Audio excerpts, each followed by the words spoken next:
and Demographics of World-Class Cities. Dr. Ray Bakke is our paper presenter for the session, a name that I'm sure you're very familiar with. We're very privileged to have Ray in the Chicago area at Northern Baptist Theological Seminary, but he represents all of our interests in regard to world-class cities, and his ministry expands around the world in association with Mark and World Vision. So we're very thankful for the expertise that he brings to us.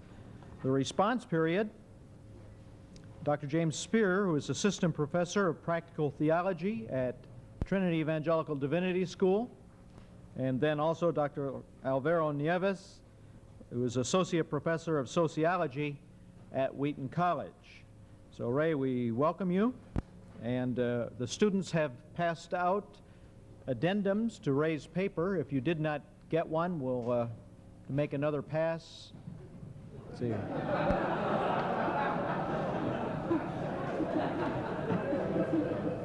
Yes, I see that hand. We count all decisions twice here. Okay, they're about to. So we'll give them just a few moments to do that. Okay. All right. Ray, we'll invite you to come now, and we welcome you.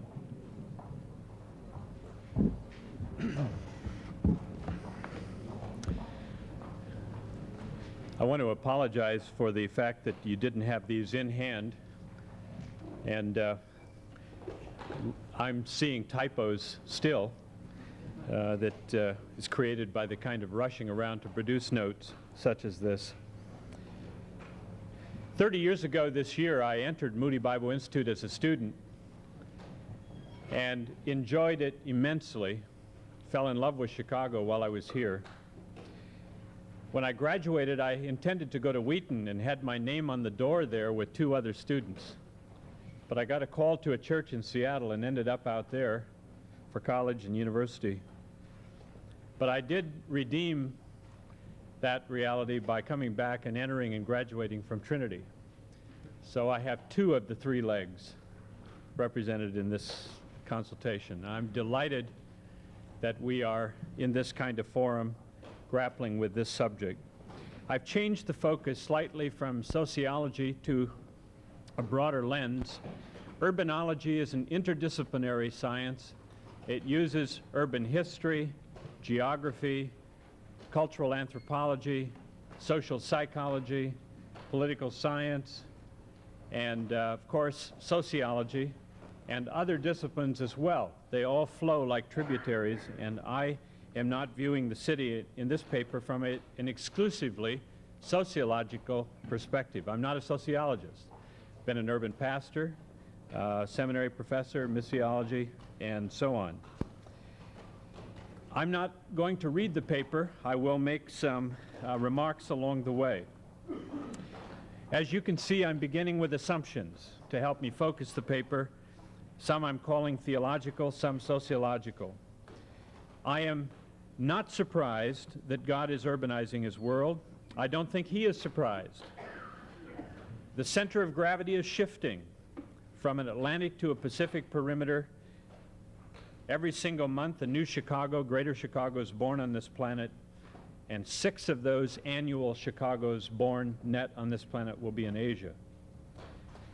I am also assuming that an Asian-born Jesus, refugee in Africa, is very much at the heart of the gospel that needs to be shared with the globe of migrating people, and that the resources of Scripture are far more vast even than we had the time this morning to mine out.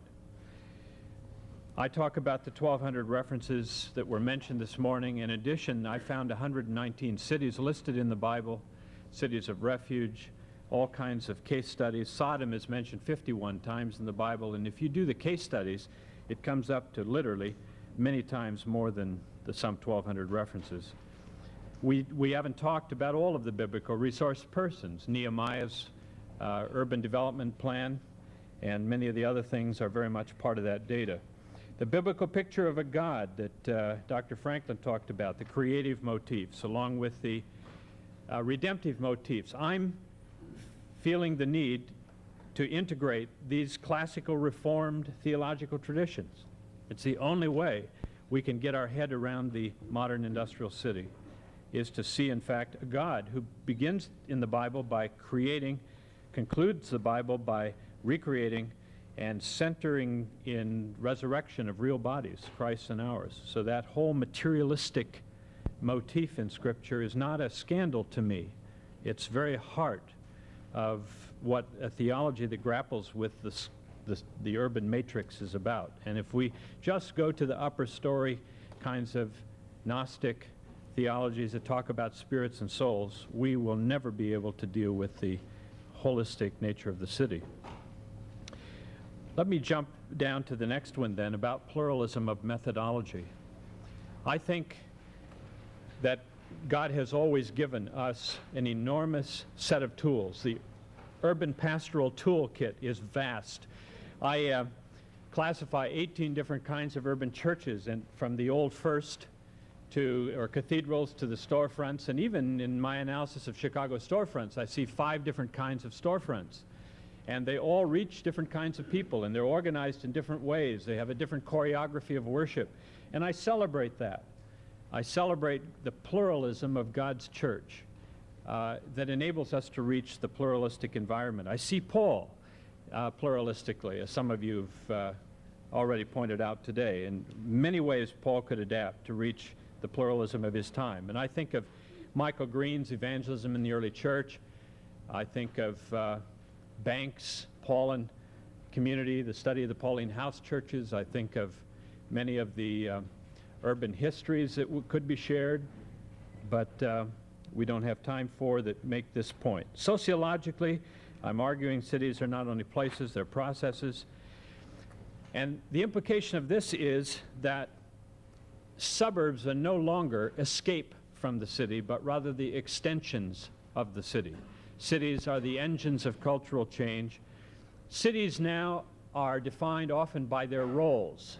And certainly in Lewis Mumford, Ames and Good's work on Introduction to Urban Anthropology looks at the city in terms of roles, not a static place. Chicago, in the old sociology, would be 228 square miles, 3 million people living at such and such a density in 77 neighborhoods. Modern or contemporary urbanology would broaden the lens and see Chicago in a much larger matrix, something like Jane Jacobs has done in Cities and the Wealth of Nations, as being supranational or international, in fact. I am assuming that, and therefore world-class city for me integrates both those urbanological streams. And therefore no one discipline can capture the city. I'm also assuming that there's no such place as a way anymore. If you've seen the movie Country, or if you've been to rural America lately, you know that every farmer I know who sits in their third-generation petrochemically dependent, stereophonically equipped, air-conditioned cabs or self-propelled combines knows now, since Afghanistan and President Carter then boycotted wheat, every farmer now knows they're not free. They're part of a futures market on the grain exchange here at LaSalle Street. And so the packaging of the farm is a new reality. And the pastor who goes to the farm is dealing today with bad schools, bad roads, bad economy, drugs, bad marriages, etc., of a culture turned inward that beats upon itself, partly because of the structuring of the agribusiness economy. And I think that's a reality. What that means is we study cities not because it's unique from Carthage, Illinois, or Corn Cob, Iowa, or any other place, but we study cities because that is the way the wind blows. You can see in Chicago the way Carthage will be moving ahead of time. It's a way of being prophetic in ministry. Chicago, then, is one of these realities. Urbanization today is somewhat the same as before, but in some very profound ways. I'm making this point in assumption number 3. Chicago, I want to use as an illustration. Chicago grew, because we're here, by basically in-migration. Actually, the birth rate was lower in Chicago than it was outside the city. And that was true of London and Sheffield and many of the cities I've studied in the literature. Today in the third world, Mexico City is an example. The birth rate in the city is higher than the in-migration. Mexico City grows at the rate of about 6.2% a year. 3.2 of that is in-migration. So you have this in-migration, this vast number of people coming to the city, but that's on top of an exploding birth rate. So what is happening is this incredible phenomenon of cities growing younger and older at the same time. So that Chicago, with a median age of 31, can be contrasted with most two-thirds world cities in which the median age would be under 20. Lima, 18, Mexico, 14.2, which means in that city you have 9.5 million kids. You have more kids in Mexico City than people in Metro Chicago. And that is incredible reality that we're having to talk about. So we're not just talking about numbers, we're talking about the way those numbers indicate what's happening in the city itself. We're also talking about the fact that cities inflate the expectations of those who come to them. Daniel Moi, current president of Kenya, a number of years ago while he was vice president, did some reflecting on the cities of Africa and said 25% of Africa is male, urban, and unemployed, and then he said 25% is male, urban, and underemployed. The underemployment in third world city is the danger point. People come to the city expecting it to be better, and when the inflation of expectations can't be met by the delivery systems, it's much more dangerous in the city, even as the city is getting better. And that's what we need to accustom ourselves to. It's what Daniel Moi called a social time bomb. Centers are more than just collections of people. Basically, we change in the city. I don't hear noise. In fact, when the snow falls early in the winter, I wake up. It's too quiet. I walk down the street as an urbanite, and I don't see many things that are going on. If I did, I would hemorrhage emotionally. It's what social psychologists call the concept of overload. It has enormous implications for how you communicate in an urban context. It's not just 3 million people living close together. It's 3 million people in an elevator syndrome. The closer we are, the more we invade each other's space, and the less we communicate, the more we turn inward. We don't answer the telephone, or we don't list it, or we have locks on the door. It's our way of surviving and coping with the pluralism. So it's not just, cities are not just people, they're changed people. If you go to a rural area and ask people who they are, they tell you who they are by virtue of their family or their place, the homestead. In a city, 90 out of 100 people you'd interview at Chicago and Michigan would tell you not who they are, but what they do. Which means unemployment in the city, by the way, is not primarily an economic issue, it's an identity crisis. So cities are more than just collections of people. Cities are, in fact, changed people. And, of course, there are enormous implications for all of that in terms of evangelism. Some demographics. I need to tell you that the United Nations has a woman named Chen, Mrs. Chen, with 40 demographers working on these numbers. And I've listed in the notes some of the fact that since 1982, the UN has been changing the way they count cities. They've been linking the Tokyo-Yokohama, which makes Tokyo larger than Mexico City, even though if you just took Mexico, Mexico City would be larger. Several allusions have been made to David Barrett, who is about to release his book on the subject, and he's the best number cruncher I know. In fact, he's updated my study. I say 276 world class. He told me that as of now, they're 287, 1986. And there will be somewhere between 430 and 500 world-class cities by the year 2000. By the way, David Barrett's an Anglican working for Southern Baptists, which is one of the great ecumenical movements of our era. I can hardly believe it. Now, you'll see that I have listed, and the notes will tell you from whence that came, some of the realities about large cities from a pure numerical point of view. In 1800, Chicago did not exist. We went from an onion patch. By the way, the word Chicago comes from the Old Indian word Chicago, which means bad smell. Because the Chicago River was a skunk cabbage patch, polecat patch, right down by where the river ran into the lake. It was sluggish, and the Indians used to meet there to trade. And Chicago then became bad smell. a tradition we keep alive in our politics and other things. Okay, as you know, in the judiciary, we have enshrined it, the name Chicago here. You'll notice, though, that Chicago went from being a nothing city to one of the big five and is off the chart, all within succeeding centuries. That says something about the speed at which this urbanization has come upon us. And notice in the list the shifts, again, from west to east. Now, I've included the fact in the bottom of page 5, something we teach whole courses about. Personality theory, of course, talks about different kinds of people. If you've ever taken personality tests and those kinds of things, you know their difference. But if I said ENTJ, you would know something about the whole psychological theory under that. Cities also have paradigms. Chicago is an industrial paradigm city. If the country is an automobile, Chicago is the engine, dirty, noisy, and powerful. So is Bombay in India, or Medellin in Colombia. These are cities that crank up the industry of a country, whereas LA, New York, London, Hong Kong, for sure, tend to be like a giant market, commercial cities. And Chicago, of course, is shifting that way. Other cities like Paris and some port cities like Rio de Janeiro and others have been cultural cities. That is, they transform culture. They create new ideas, fashions, and trends. And some cities package human pain at unbelievable levels, and I've listed several of those here. Cities then, like people, have a different ethos. It would probably be true that the ministry that would work in Chicago would most likely transfer to Bombay before it would work in Washington, D.C.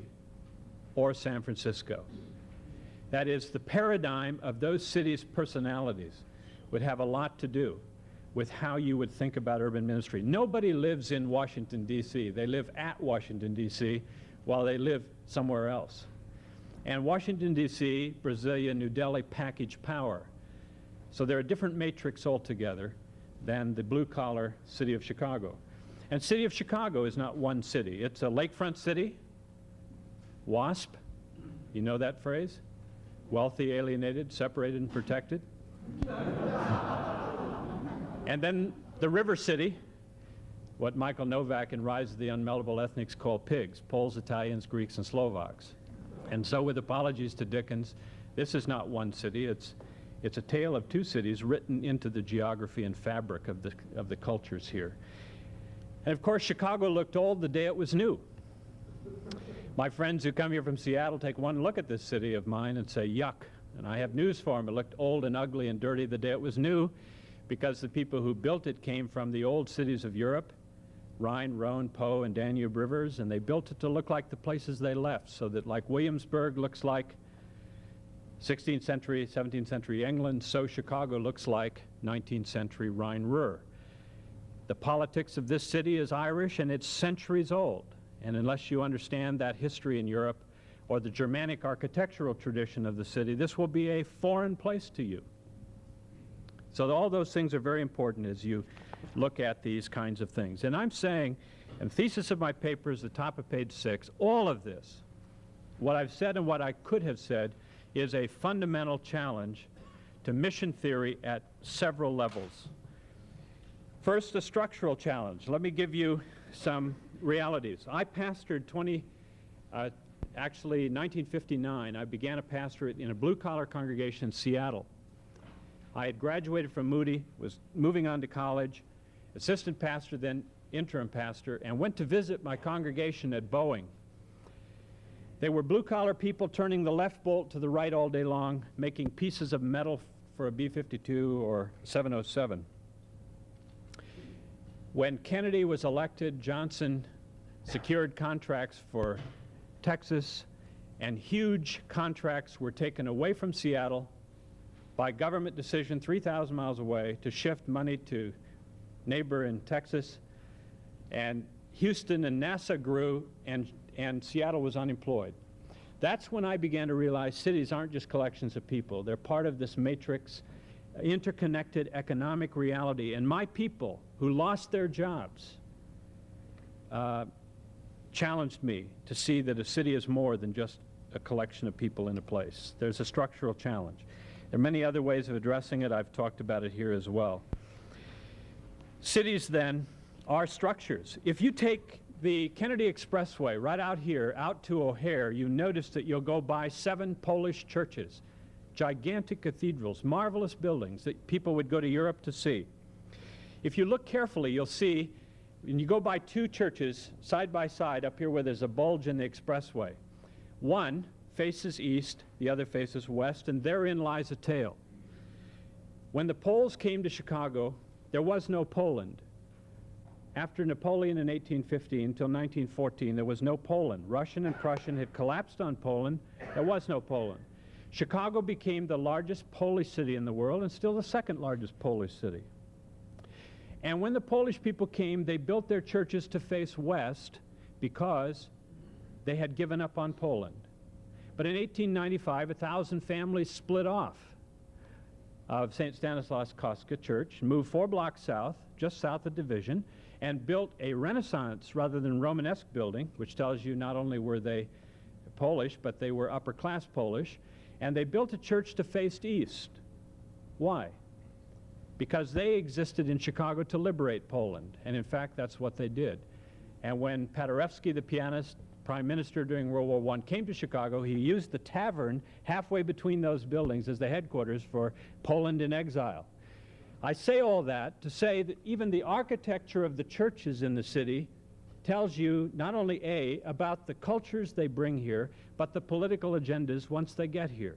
So that when you mission or evangelize, you're not just talking to people like tips of the iceberg, you're talking about people who are in migrant streams and cultures, and I call these structures. And we need to study these structures to find out what is happening. Not only do we have large structures, we have neighborhoods. Chicago is 77 community areas. I live in one of the 77. And these neighborhoods have been classified by Warren & Warren in 6 categories, and each of these has a different neighborhood pattern of communication, lifestyle, and if you buy Warren & Warren's book, Neighborhood Organized Handbook, it's not a Christian book, but in the back, if you were organizing that neighborhood, given the paradigm of the community, it would tell you what strategy you could use. So my students have always found it quite helpful to look at that. Not only is there a structural challenge, look at pluralism. I have 2 maps on page 8. The one on top I call the historic town core. This could be Warrenville, Illinois, or any town Midwest. Historically, the town was where the river met the railhead.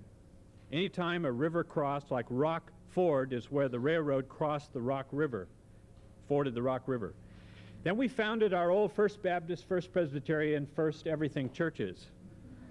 Except Second Baptist was across the tracks, often in the Midwest, a black church. They were side street Christians, while First Baptist was boulevard Christians.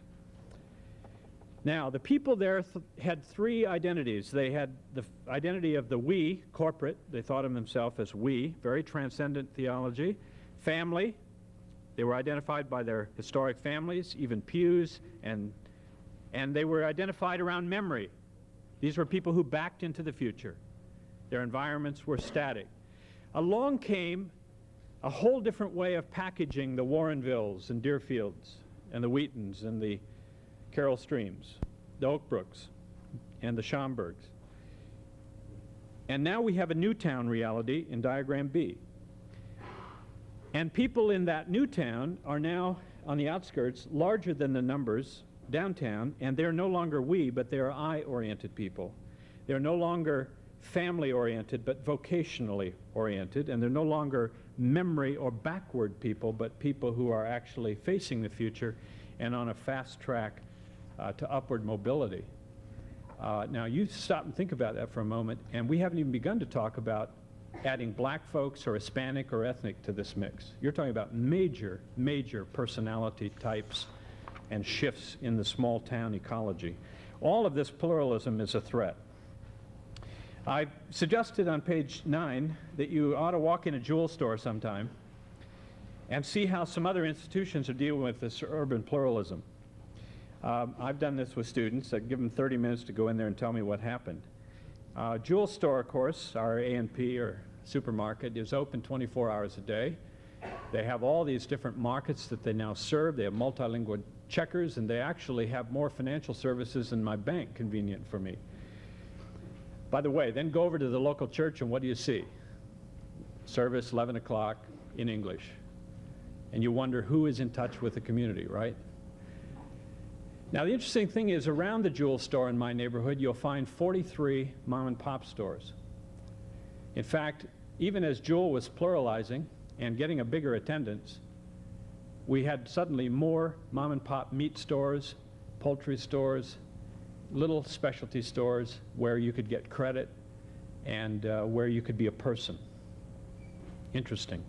What does that tell you about church? Can you read the signs of that community? Probably we'll need the large church, the pluralistic church, but the very fact that we have pluralistic large churches will probably create the needs for the storefront, mom-and-pop type options as well. And I see that in most of these areas. So we should be able to learn to read the analogies of social structures and see. Then, of course, pluralism, we have lots of personality types. I have said to Dr. Sweeting here and the deans and others at Moody that Moody could become the Caltech and IIT, MIT of urban ministry if they would just draw a 2-mile circle around this campus and develop the research and the models dealing with all of these issues here. Commercial Chicago, the Loop, industrial Chicago, high-rise Chicago, and crisis Chicago, and entertainment Chicago, and deviant derelict Chicago, and ethnic Chicago, and poverty Chicago are all within walking distance of this building. And if they did that, they could recycle missionaries right in here. But to do that, the professors would have to have the gowns on, and they'd have to be living and working in these worlds. That's a very serious threat to any of our educational institutions. And, but I think it's what's going to happen, to have a congruent pedagogy, to face what the city is doing.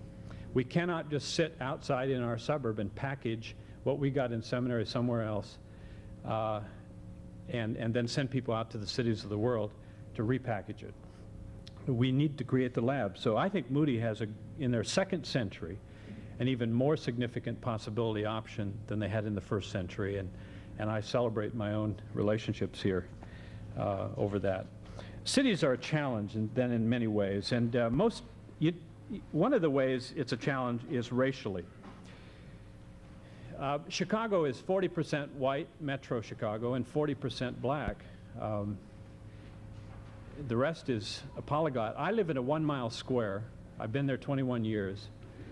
And it's less than 10% Anglo, which means 90% of my neighborhood does not look like me. The school there, our kids went to public schools for 35 or so years of their career. Inner city schools, often people would say bad schools, but they went to them and they came out okay. But I was a problem because I had to learn to live as a minority. 87% of the world is non-white.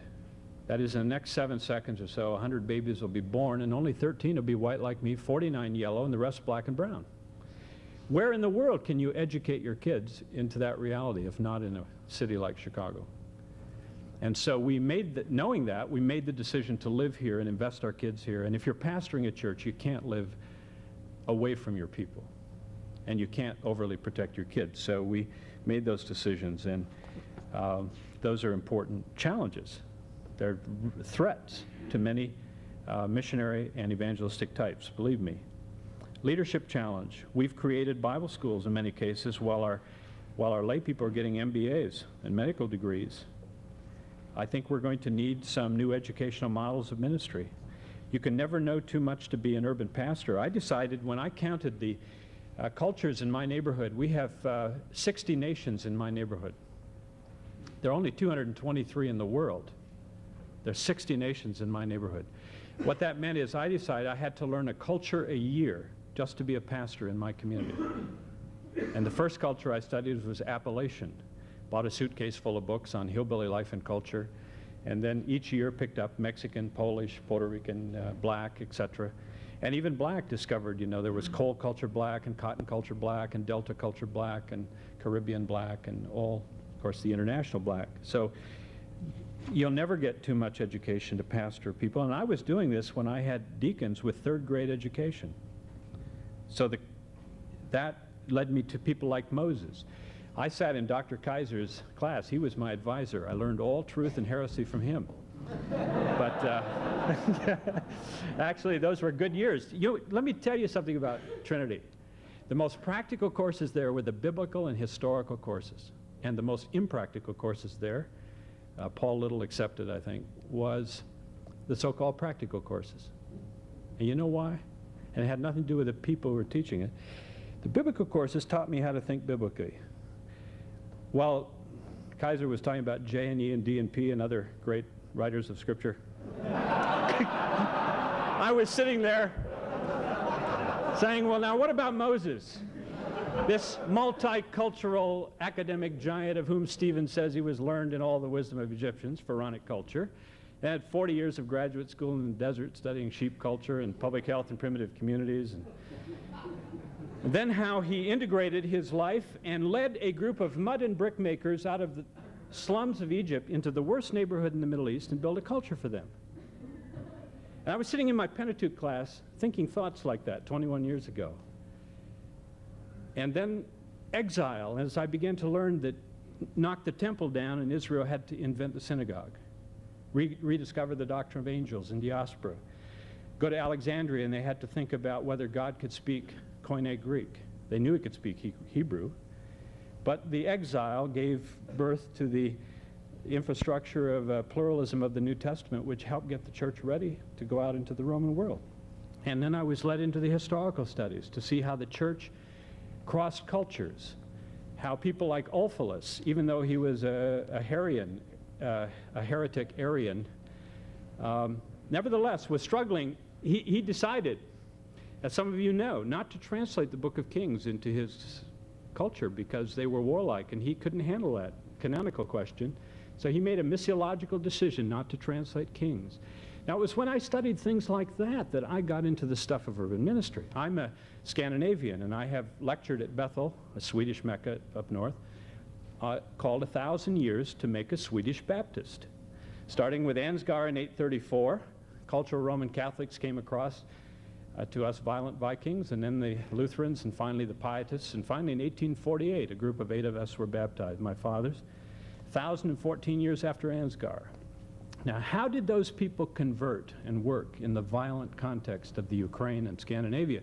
That missiology we need to recover. So those were the courses that were helpful for me in seminary. Those courses that dealt with Calvin's Geneva, which increased 40% to 50% in population while he was pastor there. And if you read Calvin, you'll know he assigned the deacons to monitor the hospital to make sure the hospital cared for the poor. Now that was good practical theology. And I didn't get it in practical courses. I got it in theology and history courses. And so I just want to say that as a personal testimony. That's the stuff that turned me on in seminary. Okay. But I'm now a professor in so-called practical department. Somebody has to atone for the sins of our forefathers. Okay. Bottom of page 11. You should understand that urbanization is doing some terrible things to families, as well as some good things. If you read Chance and Butterworth's work on Latin American urbanization, you will find that the #1 in-migrating group are young women, coming to be liberated from village roles and lifestyles. If you read Kenneth Little's stuff on West African cities, also the Cambridge series, you will know that women are not coming to African cities in great numbers. Rather, the men are coming and leaving the women back home on the tribal lands. Again, enormous problems for families. If you read Costello's Middle East urbanization in the Cambridge series, you'll discover that Islam is probably more able to control women in the city than in the countryside. So the urbanization of the Middle East is not going to make it any easier to evangelize in Islamic context. In fact, Islam is the one religion, according to some writers, that is best able to cope with urbanization. Last spring, I was on an Islamic Christian committee dialogue in the cluster of seminaries, and we counted 34 mosques in Chicago, many of them where churches of our kind used to be. So some of these things are not games we're playing. We're seeing a deja vu of some old North African stuff right here in our own city. Top of page 12, I point out that women, everybody in this conference that's spoken so far has been a man. And I feel a little badly about that, because some of the historic evangelism and social work, of course, has been women. Ruth Tucker sitting up there, having written From Jerusalem to Irian Jaya, but she's also doing research on women's mission organizations, and I think you need to see it. September 21, 1889, two young women, graduates of Rockford Women's Seminary, strolled down Halstead Street, and they bought a slum house and moved in, Jane and Julia. And of course, Jane Addams ended up founding Hull House. And I don't agree with everything Jane did, but you know how she used her Greek that she learned in seminary? She saw she was working with ghetto Greeks that didn't know Greek, so she taught Greek classes to Greeks who had been brutalized by Turks and didn't know they were Greek, and created the first Greek theater in the United States that used Greeks as actors. But it was a seminary graduate who did that. I think that's interesting history, and that we should not ignore that history. So there's a lot more I could say about women. There are communities in this city that are 70 to 90% women. And if you have all male staffs, you're not going to reach those communities. Not at all. But there are, praise be to God, communities where women are doing phenomenal things. The Maryknoll, the Catholic model, is an interesting one. They move teams of women all over the city in some of the worst neighborhoods in the city, and they've done remarkable things here. Well, the lay challenge is going to be significant, and I need, like the Egyptian mummy, I'm a little pressed for time. I'm going to rush off. Men and women in your congregation have four basic worlds, and those worlds, in our evangelism classes, we need to help them penetrate. And I think most of the converts in the city will come through those worlds. We need to have some ways of handling that. Page 14, I say that in the past we've had two very good kinds of ministries we've done, the crusade types, Gypsy Smith, and the Chicago Levee Slum Clearance Committee. One of the books I didn't put in the footnotes, which I should have perhaps, is William Stead's If Christ Came to Chicago, 1893 edition.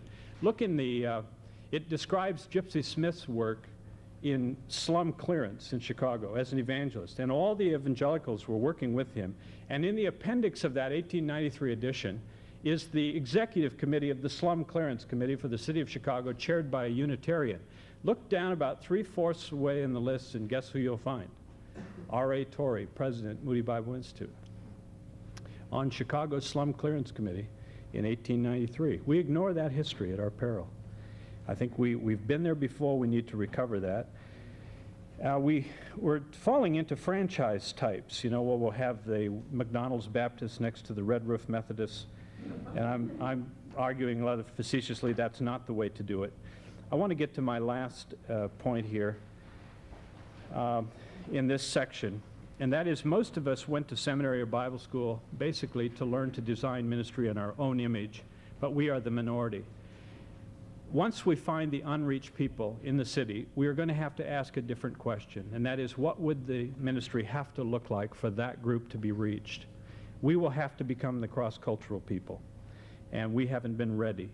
I love Gordon Rupp's essays on Martin Luther, who reminds us that Luther's congregation had manure on their boots to the day of his death.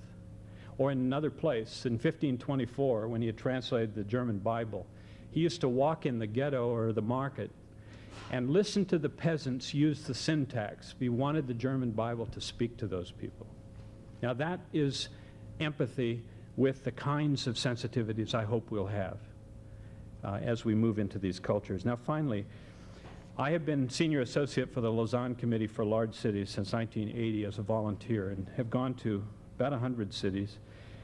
And we have done consultations in about 70 of them.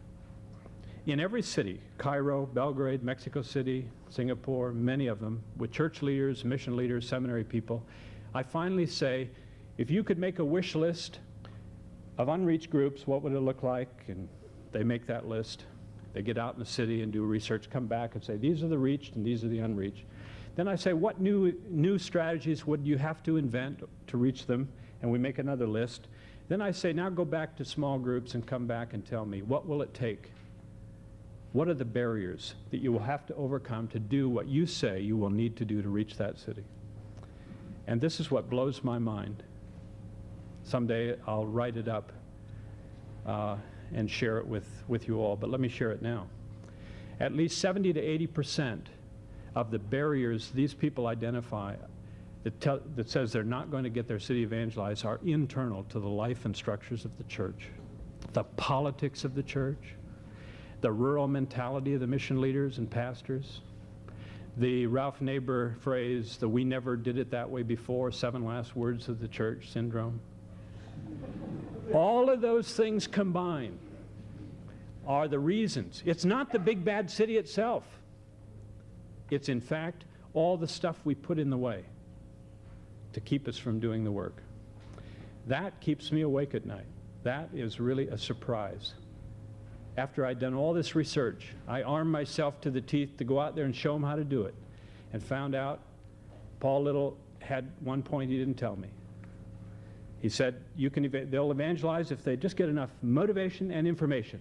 And I was loaded for that. And then found, even if they know all this stuff, the thing that'll make them close the notebook are the political and family pressures and all the stuff that's internal to the church. So God help us. We have some repenting and honest work to do. Well, thank you very much.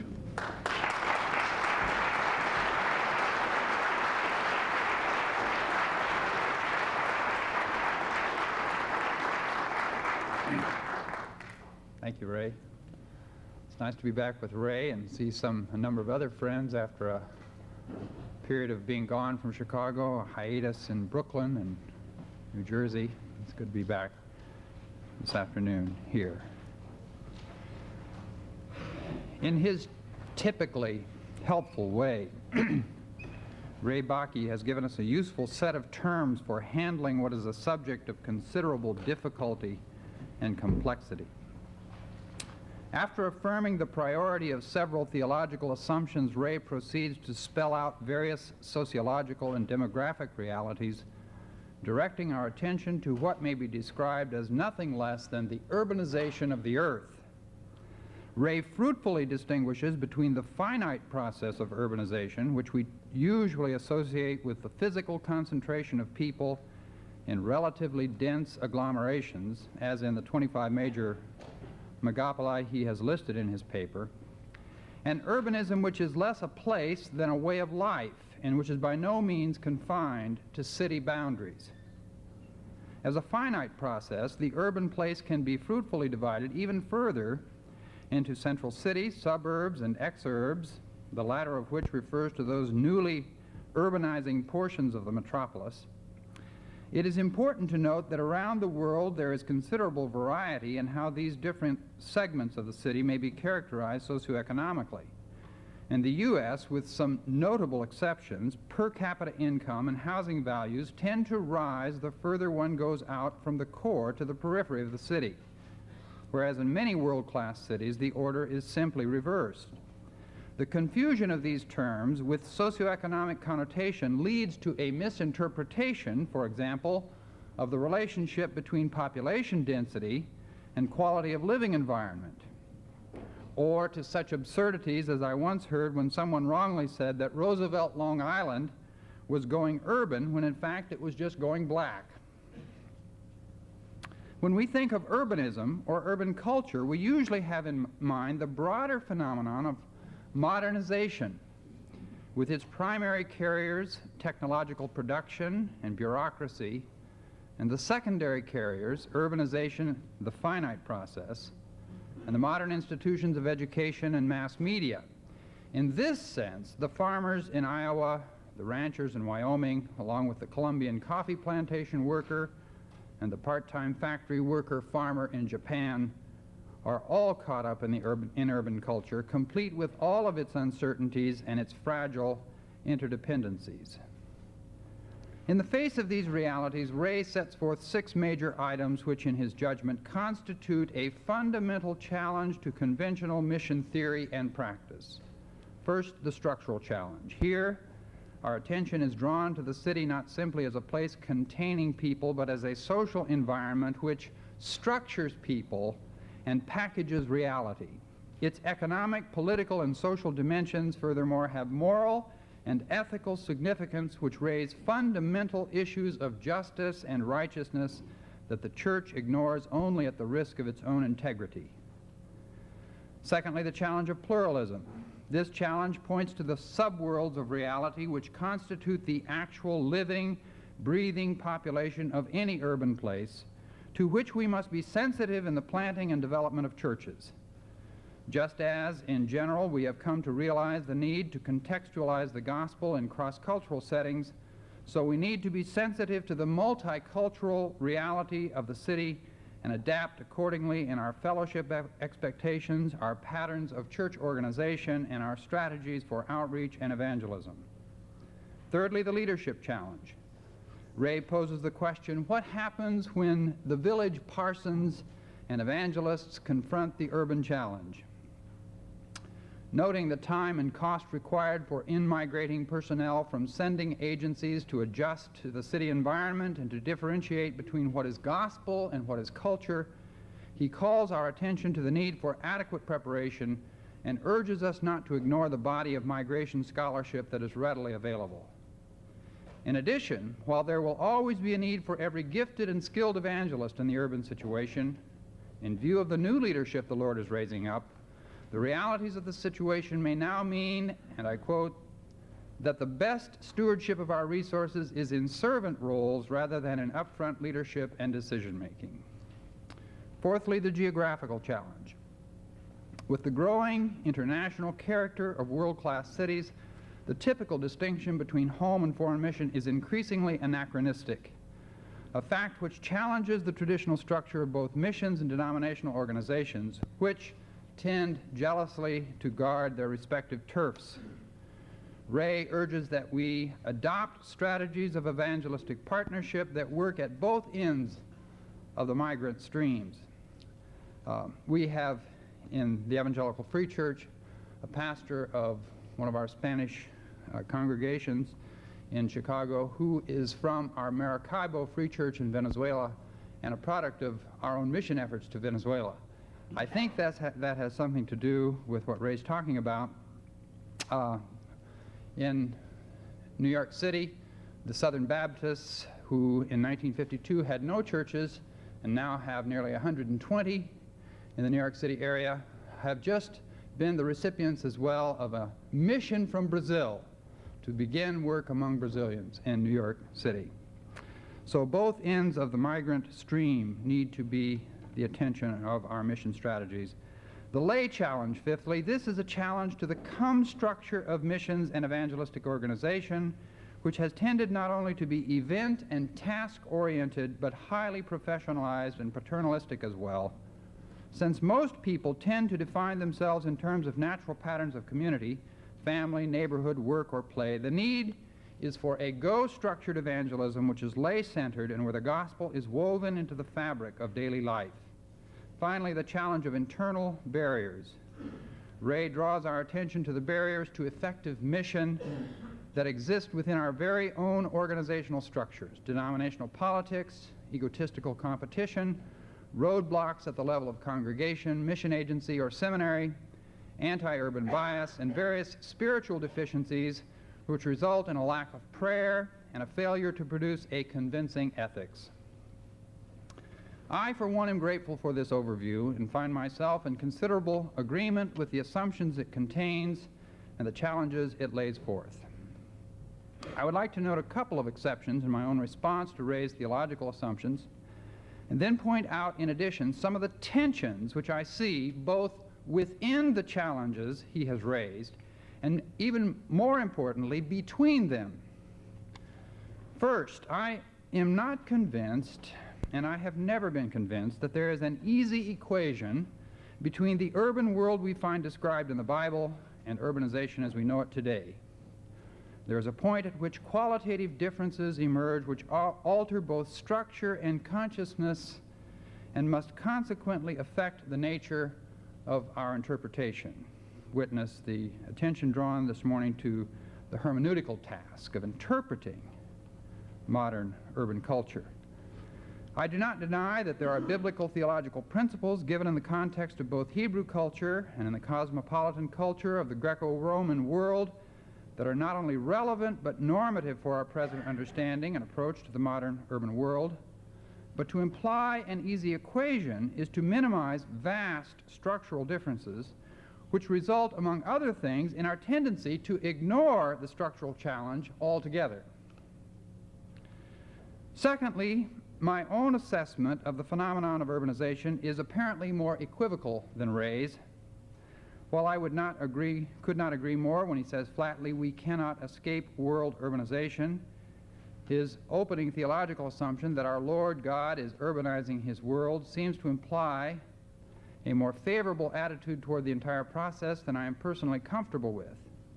Without getting into the nuances of how we understand the working of divine sovereignty, may I say simply that it is not at all clear to me whether God is doing it or simply permitting it.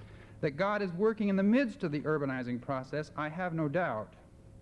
But again, if we take seriously the structural challenge which has been drawn to our attention, then it seems quite clear that urbanization not infrequently structures patterns of injustice which are hardly the cause for Christian celebration.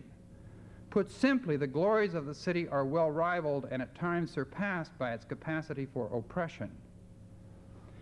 If this calls into question how or the extent to which we may think of God as an urban builder, it is not to question the general point of Ray's fourth theological assumption, which pictures God as creator, who grapples with the total environment and who, with the same kind of seriousness revealed in the real body resurrection of our Lord Jesus, provides his people with theological tools to address with heart and head the entire urban complex. For too long, an unholy dichotomy has been driven between evangelism and social action. While these poles of Christian responsibility have often been politicized and separated within the Christian community itself, no one who has lived and ministered in the city can imagine a true separation between them without seriously compromising our faithfulness to Jesus Christ. But having joined them at a theological level does not eliminate the ambiguities and tensions which exist for us at a practical level.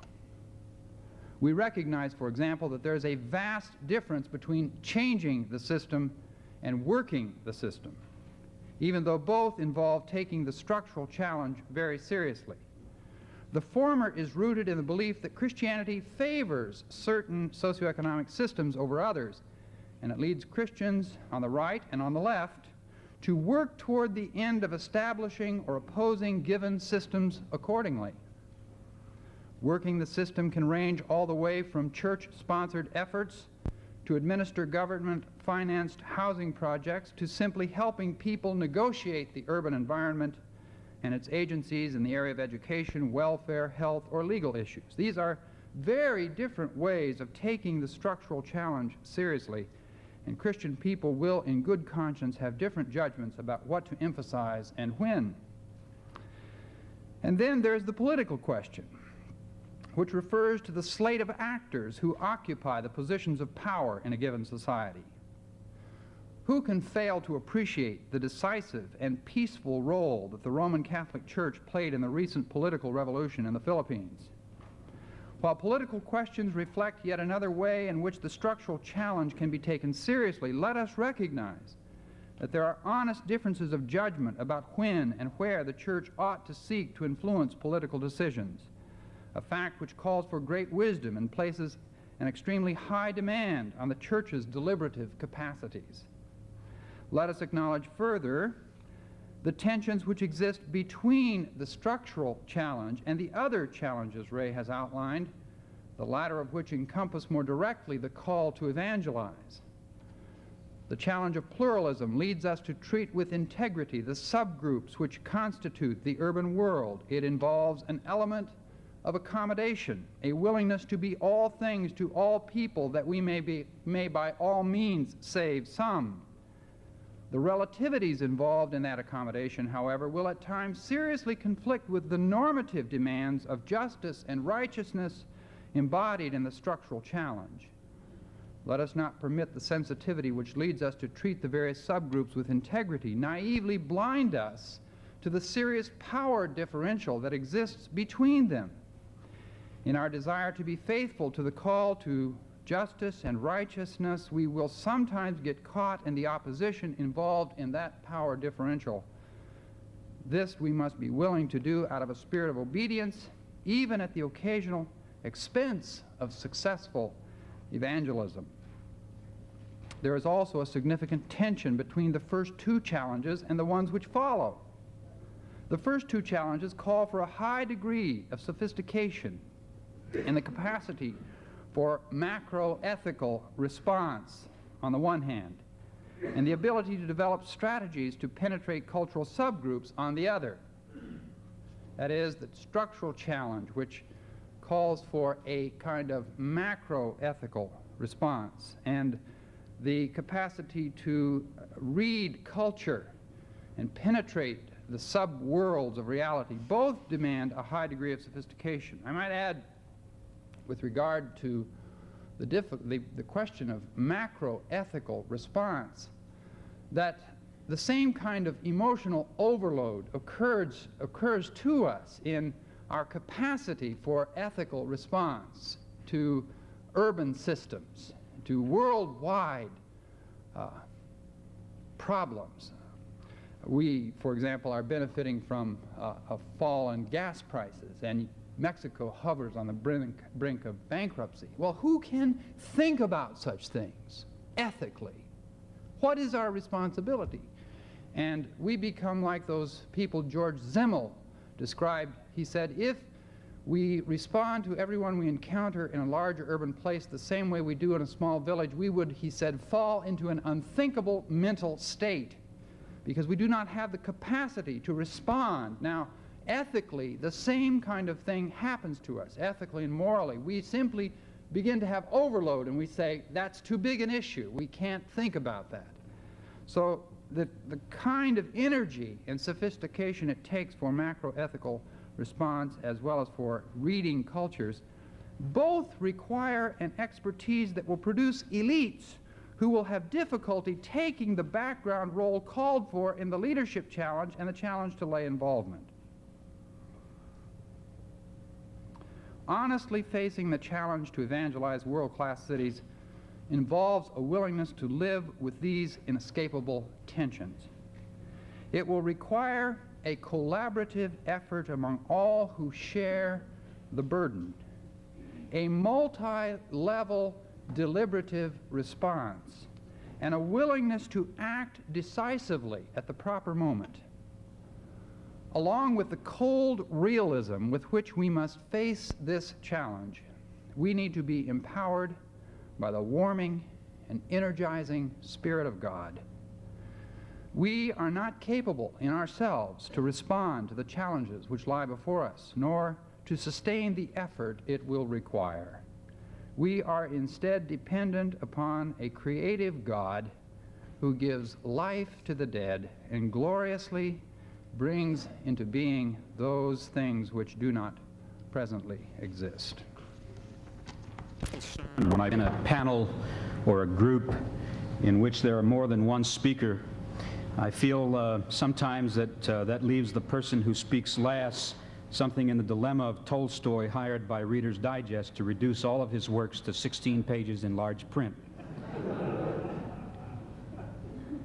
On the other hand, it can give us an appreciation for the distribution of tight resources in a world economy. When you come late to the party, you discover that what you do and how you do it must be virtually based on what's left over rather than what was there to begin with. I am heartened, however. I heard rumors to the effect, having arrived late, I didn't hear it myself, but I heard rumors to the effect that in the early session today, someone was asked to define the city after speaking from biblical and theological bases and said, I guess the shortest definition I can think of is a hunk of humanity. That gave me a tremendous sense of encouragement because it's probably the most quantitative I have ever heard a theologian become. Nevertheless, I'm going to try to leave my prepared notes and try to speak as quickly as possible without getting into kind of a compressed mode here, and try to hit some of the high points, both of what Dr. Bakke had to say in his presentation and some of my response to it. I think that probably the most important concept that Ray has used repeatedly is the concept of world-class cities. And he chooses to define these as those cities with a population of 1 million or more, and then certain other characteristics. Let me suggest that I think that this possibly came initially from a geographer by the name of Peter Hall, who talked not about world-class cities, but about world cities. And what he was suggesting was that these were cities with disproportional impact on the world's resources and the decision-making that took place. And that for those purposes, rather than regional or national or local cities, they were so cosmopolitan that they were of great importance, and that to understand how power operated, we needed to understand the nature of these cities. What we see, on the other hand, Ray dealing with, and I think what's more important for us, because too often we perhaps run the risk of appealing to the power structures, because we'd rather play the game at that level than to play it at the level of the disenfranchised. We forget that what we're really talking about in evangelizing world cities is really the largest cities. The cities that in fact may be large in population and densely populated may in fact not be world cities at all. In fact, they may have disproportionately little impact on the world economy and the world's decision processes. Ray, however, very, very accurately describes for us what's happening in these large-sized cities. I want to look only at 10 of them because the comparison is dramatic.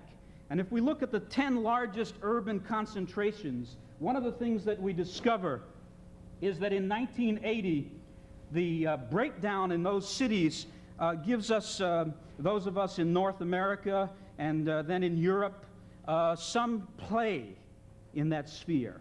But when we project it a little bit beyond 2000 to 2025, an interesting thing happens. There is not one North American city, nor is there a European city in the 10 top largest cities in the world at that particular time. And that indeed does what Ray has suggested, and that is to shift the emphasis away from the West into the East, and we'd better take cognizance of it if we're going to have any kind of effect. In fact, if we're even going to remain players in the international game of evangelism.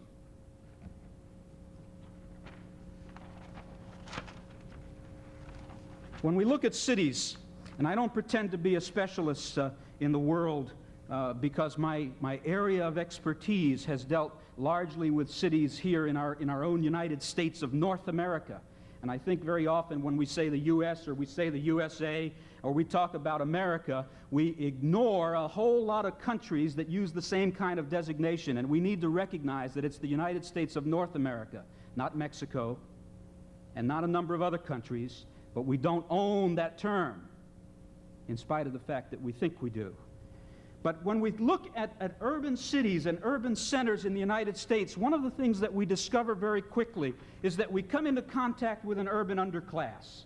And that urban underclass, W.J. Wilson suggests to us, in that whole area, the social problem of urban life really boils down to the notion right now of race. And so we've got to address the phenomenon of racial and ethnic prejudices and differences if we're going to be effective in ministry and in evangelism. I think that's extremely important. I think also that, as Ray said at one point in his paper, it's important for us to meet together like this in meetings to talk about evangelism. But if we don't couple that talk about evangelism with the issues of justice and service, then we're not going to have the credibility And we're not going to have the effectiveness in evangelizing the world because we're not going to have a message that's believable to the majority of the world's population. But when we do get out there, when we are involved, and when we recognize the problems of an urban underclass, what exactly do we face? Well, one of the things that we face in this country, if we look at it, and I think it ties into something that we talk about as structural in nature, is that it's not a modern problem in the sense that it's only a few years old. It's a consistent one, and things aren't changing that fast. If we look from 1948 to 1980 at the rate of unemployment for non-whites, we'll discover that overall there seems to be some fluctuation in it. And then we take a little overlay and we place it on top of it, and we look at white unemployment for the same period, and an interesting thing happens. No matter what the fluctuation of unemployment is over time, the non-white unemployment remains double that of white unemployment, regardless of the period of time that we're dealing with. That's a structural inequity and a structural inequality that we've got to be cognizant of if we're not going to be guilty, like so many of our colleagues, of blaming the victim for their poverty and their inaccessibility to wealth.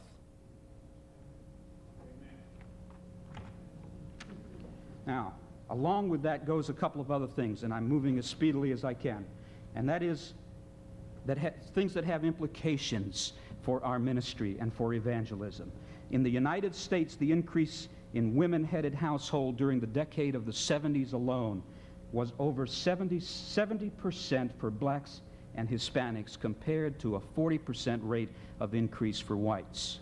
And what that tells me is that if we don't have, as was suggested earlier, a way of reaching females with ministry and evangelism, we're not only going to miss a large segment of the population, but we're going to miss the opportunity to impact on those who are under their care and influence.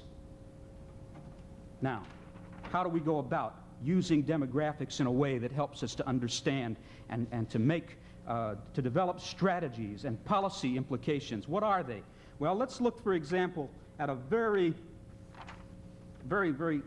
nearby area. I want to look at the Robert Taylor homes and Cabrini Green, okay?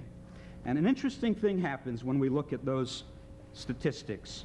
We discover, first of all, that we've got a very high density population. 28 16-story buildings in the Robert Taylor homes, 81 high and low-rise apartment buildings in Cabrini Green, with a population combined there of 32,000 plus in those two projects. And when we look at it, we find out that in the one we've got 100% black population, and the other nearly so. Not only that, you've already seen the increase in the growth of female heads of households, but look at it here, 90% in both of these projects, households headed by females. And of those families, the households in each of these, 81 and 70% respectively, receiving aid to families with dependent children. Okay? The number of minors, the percent, 72% in Robert Taylor homes are minors.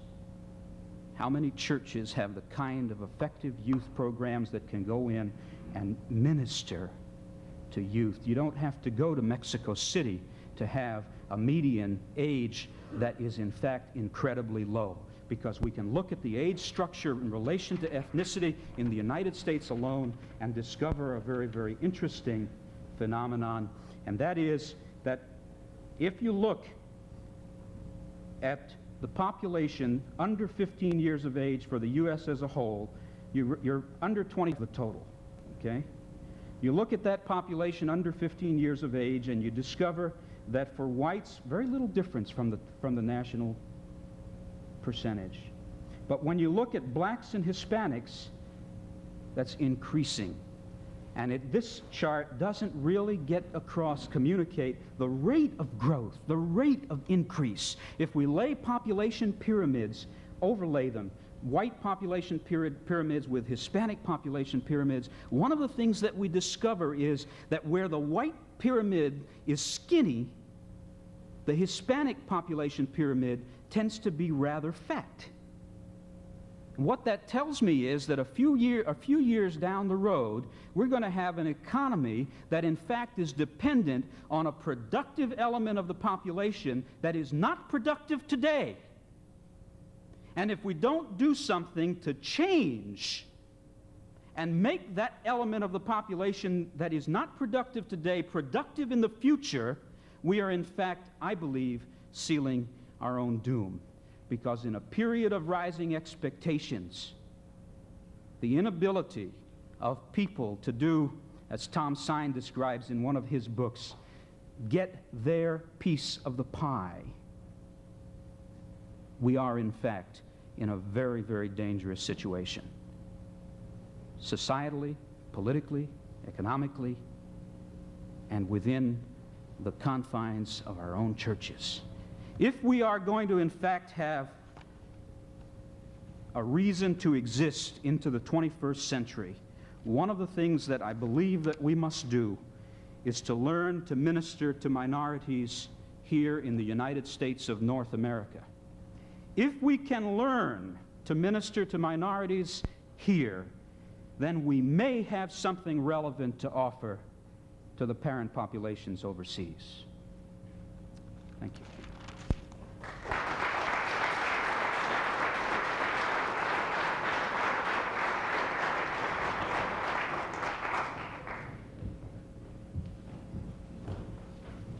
Okay, thank you. If we could just have all three of you come again, and we'll take some questions and some interaction at this time from the floor. So we'll receive your questions if we may.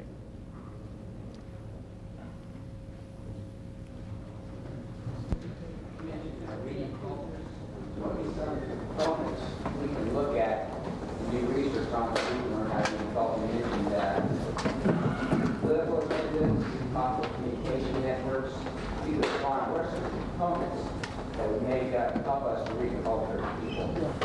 Components to help identify a people.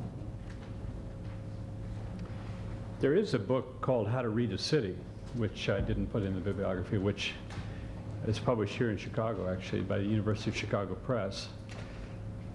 Culture, I'm not a cultural anthropologist, but Ames, E-A-M-E-S, and Good, Judith Good, G-O-O-D-E, have a book called Urban Anthropology, subtitled An Introduction to Urban Anthropology, and they have written a very good book which I think would give you the right questions of what to look at. It's sort of field study in urban anthropology, which would open that up, and I think I'll not get too technically into it. Do you have any suggestions that Okay, we'll take other questions then. Yes. You mentioned your stats say whites are a minority, 13% of the world. What implications does that have for our view of our role in mission? What implications does that have in terms of the way that we look at how we do mission? Does that talk about or tell us we need to think more in terms of partnership? To what degree are we the initiators and carry the responsibility? How does that affect our view of our role? The question relates to the implications of the percentage of whites in the world. Okay. In 1979, well, let me back up autobiographically. When I moved into Chicago 21 years ago, into our neighborhood, my friends were leaving the city. And I thought the white fright meant the church was gone or going. To my surprise, in 1979 and 80, I counted 2,167 churches in inner city Chicago. 1,103 were black. The fastest growing by far were black. And what I learned was that just because the white middle-class church left, the Spirit didn't leave. He just took on some other wineskins. So one response is perspective, attitudinal change. We are not messiahs. And just because we got out doesn't mean the Spirit got out. And I think when we are in a neighborhood, our first response is to see what the Spirit is already doing there, and then approach and take off our shoes because the feet is we're on holy ground. And so that's one attitude, I think, and Alvaro wants to say a word. I'd like to address that from the standpoint. One of the things that we need to think about is that we need to stop thinking about the term minority as a numerical representation. You know, some people say, well, if we're really whites are really the minority, then why do we talk about minorities? And the reason we do is because minorities, as a term used sociologically and sociopolitically and socioeconomically, represents not so much numerical representation in the total population, but the percentage of power. And I think that whenever I sort of use the term power with trepidation, because in many evangelical circles, when I bring up power, somebody whispers in the back, he's a Marxist. But I think that we need to recognize that power is really what we're talking about. And although whites represent a minority numerically, they represent a majority in terms of who holds status and power and control. And it's time that we try to make inroads in influencing our institutions and our organizations to divesting themselves of some of that power, to get some of the power into the hands of those people who are now disenfranchised. And then we will begin to blur the distinction between minority and majority, when power is shared. Could I add to that? From the point of view of the seminary, what that means in my seminary is we spend over 50% of our student financial aid on minority students. We have to pay more for them. It means rewarding bilingualism as though it were an advanced degree and paying more for secretaries and or faculty members who are bilingual. It means affirmative action at many levels in terms of where you recruit your students and how you go about strategizing to place them. And when you start talking that way, the old power in the medieval institution called seminary starts shaking, and because our reward system doesn't account for that. So we have a lot of things internally as institutions to think about on this power grid as well. Okay. Yes. Is it a fair assumption to say that churches already in cities ought to have a head start in producing workers to go to cities? And if so, how do those of us who are in the city churches really seize this opportunity and encouraging people forward and effective ministry? Is it a fair assumption that churches in cities have a head start in preparing the generation of workers for cities? This is a strange phenomenon, because my experience has been often that people who grow up in those churches, who are productive people, disciplined, growing, disciples, and are on a track that'll take them out. And often their entire perspective is oriented toward exiting in the pattern of upward mobility that is the norm for our society. And it's strange that oftentimes the people who are very effective, not always most necessarily, but very effective, come totally from the outside. I know a fellow that has an incredible ministry in Brooklyn, among the gangs of Brooklyn, came from the ranch country of Montana.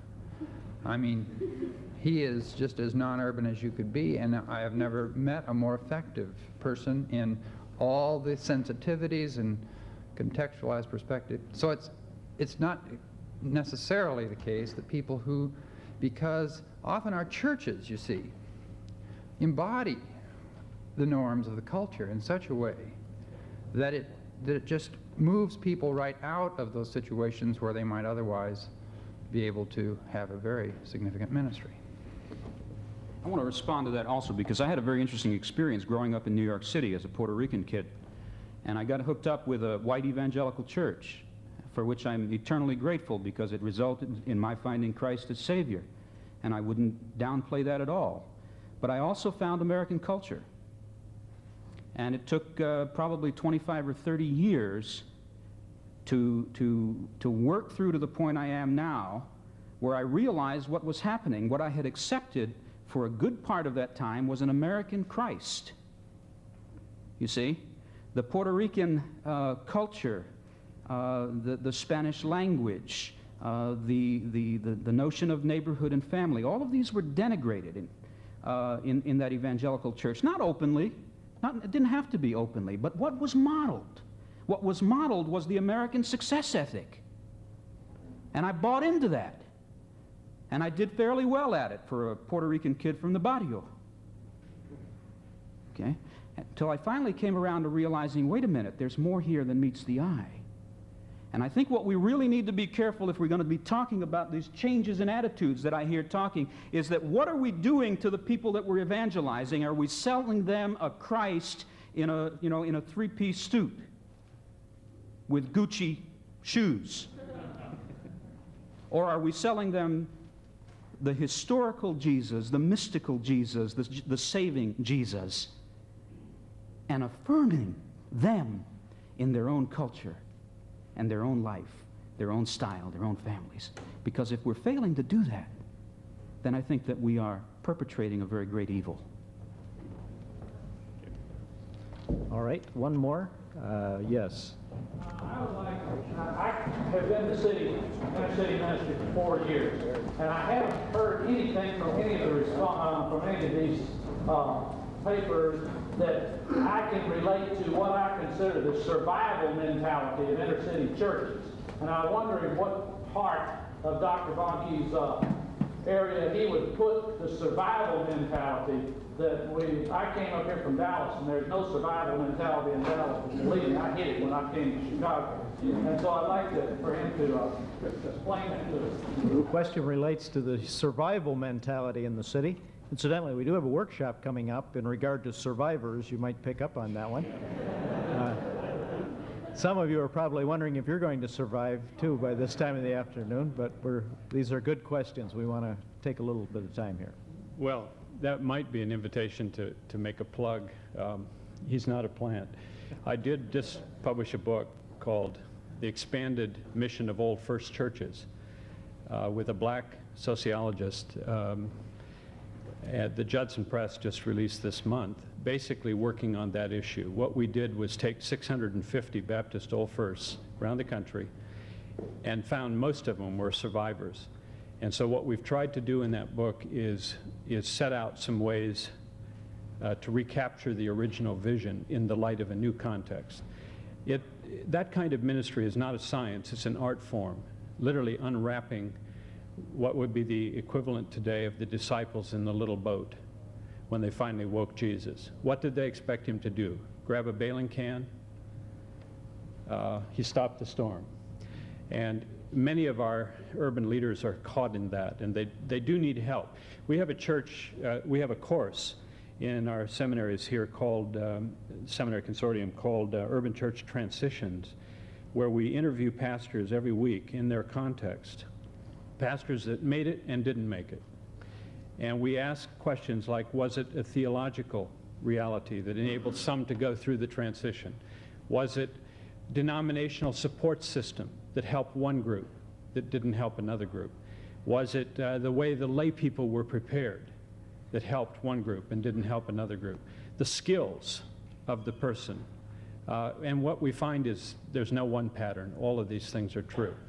So you're right on. Survivors. I think in our workshops we're going to have to deal with that question. Yeah, thank you for that. The point partly is that the survivor mentality can become the barrier to others, to the new peoples of the community. And I remember just in two closely sequenced experiences. One, my first church here in Chicago, where I tried myself to engineer a whole series of changes that would really revolutionize our church, and they were all accepted, and nobody did a thing about them. It absolutely fell apart. So when I went to Brooklyn, I decided that anything that had to do with making changes was going to have to come from the people themselves. And we set about a 6-month period of study and reflection and had a formal day of evaluation in which we faced the question of whether we were going to just we looked at all the past, the glorious past of this church, which is a marvelous church, and looked at our declining numbers and the realities of the situation, and decided whether, number one, we were going to die slowly, or in maturity just say we aren't going to change and we aren't willing to. Let's do it quickly, and use the resources elsewhere. Or thirdly, to change, to seriously look at what we were doing and how we could better reach out to our community.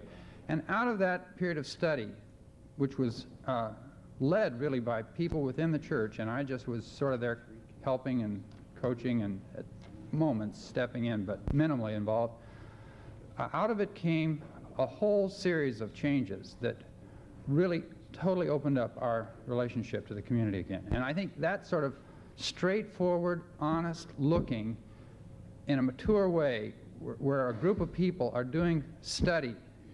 And by the way, just a plug in that regard, it seems to me that a good many of our problems come because, at many different levels, because we have so often followed natural patterns of growth and development and haven't seen the need for a new deliberative posture toward all these questions, and especially at the congregational level. And I think we need to have an emphasis upon study, action groups that begin exploring in whole new ways how we can relate creatively to all these questions. But that's how we did it, and it was really an exciting time. Thank you very much. These questions are so good, and they're all pertinent. I hope we just don't have enough time, unfortunately, to take all of them. I hope you will write them down, and in the workshop sessions, which we're soon to begin, carry those questions with you as well.